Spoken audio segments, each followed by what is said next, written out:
भारतीय वायुसेना Indian air force.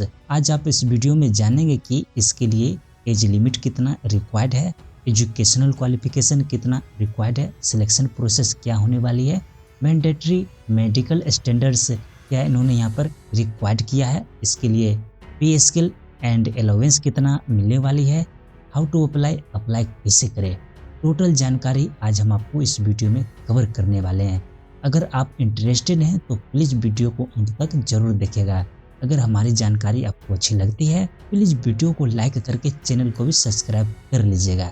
चलिए जानते हैं, इसके लिए आपको ऑनलाइन आवेदन करना है, ऑफलाइन आवेदन नहीं करना है। अब चलिए जान लेते हैं इसके लिए एज लिमिट कितना रिक्वायर्ड है। एज लिमिट में आप देख सकते हैं कि आपका डेट ऑफ बर्थ 2005 एंड 2008 के बीच ही होना चाहिए। मतलब 1 जनवरी 2005 से पहले आपका डेट ऑफ बर्थ नहीं होना चाहिए एंड 1 जुलाई 2008 के बाद आपका डेट ऑफ बर्थ नहीं होना चाहिए। जो भी इसकी टर्म एंड कंडीशन है देखिएगा।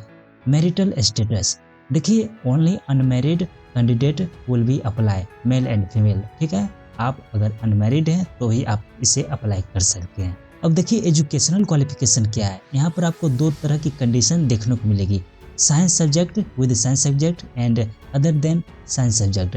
अब देखिए साइंस सब्जेक्ट क्या होता है, candidate should have passed intermediate 10+2 या फिर equivalent examination with mathematics, physics and English from education board recognised by central state और UT with minimum 50% mark in aggregate की बात करें तो 50% मार्क इन इंग्लिश।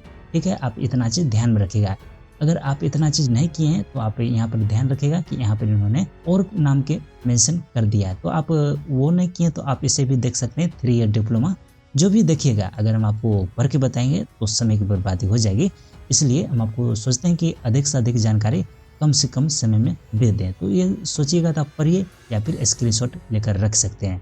ये होगी आपकी साइंस सब्जेक्ट। अब देखिए other than science subject, passed intermediate 10+2 या फिर equivalent examination in any stream, subjects from education board recognised by central state और UT with minimum 50% mark in aggregate की बात करें तो 50% मार्क इन इंग्लिश। ठीक है, अगर आप ये किए हैं तो अच्छी बात है। यहाँ पर आप और भी देख सकते हैं।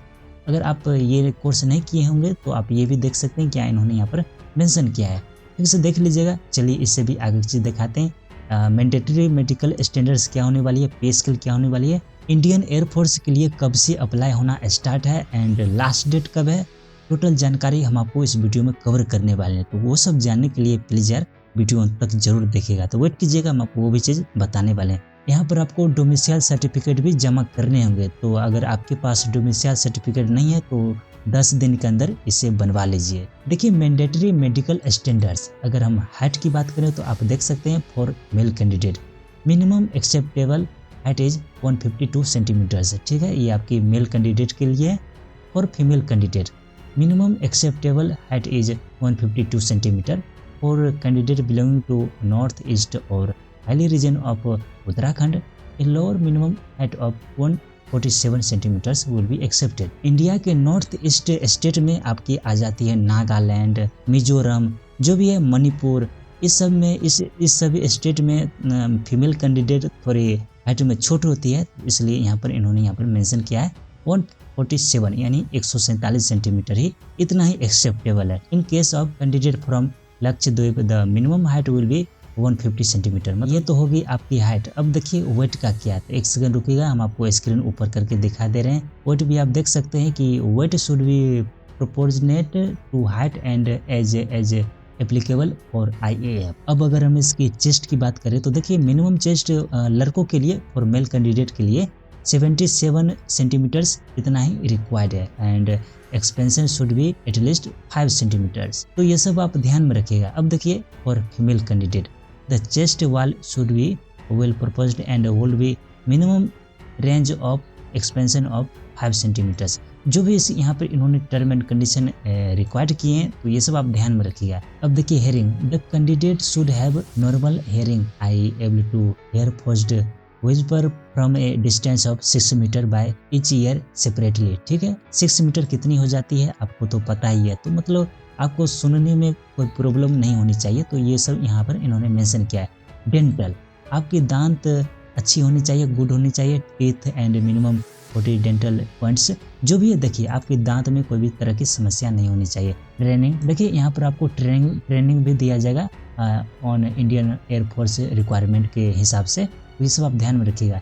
देखिए यहाँ पर आपको छुट्टी भी दिया जाएगा, मतलब जिसे लीव कहा जाता है। अनुअल लीव आपको 30 डेज पर ईयर के हिसाब से दिया जाएगा। लीव में यहाँ पर आपको सिक लीव भी दिया जाएगा based on medical advice bye competent medical authority, तो ये सब आप ध्यान में रखिएगा। अब चलिए इसकी पे स्केल एंड अलाउंस की बात कर लेते हैं। देखिए आपको मंथली पे scale 30,000 per year per month दिया जाएगा। सब कुछ यहाँ पर आप देख सकते हैं कि फर्स्ट ईयर में आपको 30,000 पर मंथ दिया जाएगा, बट इनहैंड सैलरी आपकी 21,000 होगी, ठीक है।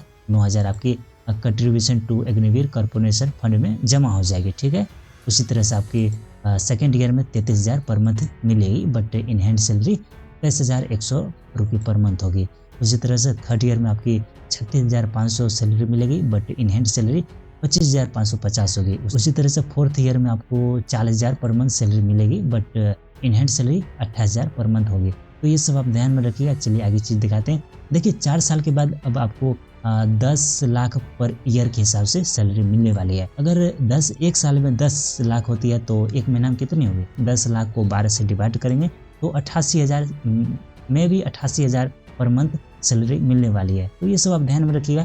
क्या इनकी पे स्केल एंड अलाउंस हो जाती है, सब कुछ आप पढ़िएगा। चलिए आगे चीज़ हम आपको दिखाते हैं। यहाँ पर आप इसकी एज लिमिट भी देख लिए, एजुकेशनल क्वालिफिकेशन भी देख लिए, मैंडेटरी मेडिकल स्टैंडर्ड्स भी देख लिए, पे स्केल एंड अलाउंस यानी सैलरी भी देख लिए। अब चलिए देख लेते हैं इसके लिए सिलेक्शन प्रोसेस कैसी होने वाली है, एंड बाद में हम आपको बता देंगे कि हाउ टू अप्लाई कैसे करें। तो पहले आप इसकी सिलेक्शन प्रोसेस देख लीजिए। इंडियन एयरफोर्स अग्निवीर में आपको सिलेक्शन प्रोसेस 3 फेज में होने वाली है, फेज 1, फेज 2 एंड फेज 3।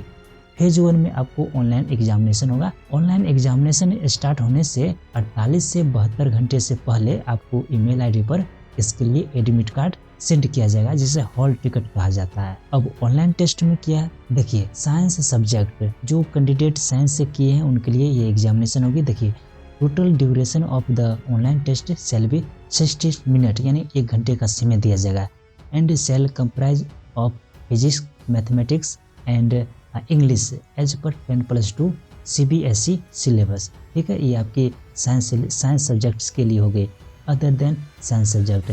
देखिए total duration of the online test shall be 45 minutes, या 45 मिनट का समय दिया जाएगा, and shall comprise of English as per 10+2 CBSE syllabus and reasoning and general awareness, ठीक है। इतना चीज़ देख लिए।